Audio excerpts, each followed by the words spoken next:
বন্ধুরা, এই দুটো পায়রা আমি নতুন কিনে নিয়ে এসেছি।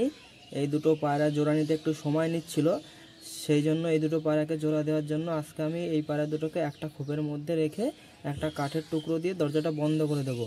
এরকম একদিন থাকলে পায়রা দুটো জোড়া নিয়ে নেবে। একটা মাদা আছে আর সবুজটা নর আছে। এই একই খোপের মধ্যে পায়রা দুটো আটকে আমি কিছু সময় রাখবো, আশা করি তারা জোড়া নিয়ে নেবে। দরজার মুখের সামনে এই কাঠের টুকরা ইটটা দিয়ে এরকমভাবে বন্ধ করে রেখেছি। এরকমভাবে রাখা হলে একদিনের মধ্যে আশা করি পায়রা দুটো জোড়া নিয়ে নেবে।